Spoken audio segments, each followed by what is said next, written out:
Hello everyone, welcome back to my new video. তো আশা করি তোমরা সকলে অনেক ভালো আছো এবং সুস্থ আছো। আমিও বেশ ভালো আছি। আজকে তোমাদের সঙ্গে আমি নিয়ে চলে এসেছি পান্তা ভাতের একটা মিনি ব্লগ।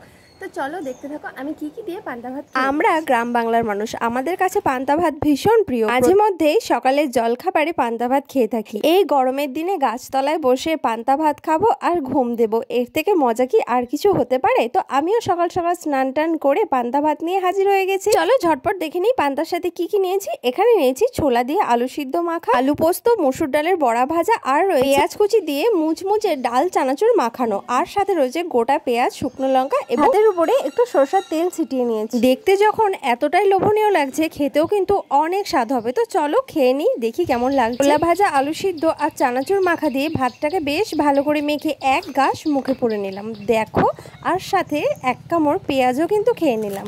দারুণ লাগছে, আমার তো খেতে অসাধারণ লাগছে। তোমরা কারা কারা ভিজে ভাত খাও বা পান্তা ভাত খাও আমাকে অবশ্যই কমেন্টস করে জানিও। শুধুমাত্র এই মসুর ডালের বড়া আর আলু সিদ্ধ দিয়ে এক থালা ভাত কিন্তু এক নিমেষে শেষ হয়ে যায়। আমি তো পান্তা ভাত ছোটবেলা থেকেই পছন্দ করি, আমার বাড়িতে প্রায়ই পান্তা ভাত খাওয়া হয়। আর পান্তা ভাতের থেকেও বেশি ভালো লাগে পান্তা ভাতের এই ঝোলটা চুমুক দিয়ে খেতে। ভাত খাওয়া তো প্রায় হয়ে গেল, এবার দেখছি একটু চানাচুর মাখা বেড়ে গেছে। বললাম না, যেটা পেঁয়াজ লঙ্কা দিয়ে বেশ ভালো করে ডাল চানাচুরটা মাখিয়ে নিয়েছিলাম, সেই চানাচুর মাখাটায় খানিকটা বেড়ে গেছে। ভাত তো খাওয়া প্রায় কমপ্লিট হয়ে গেছে।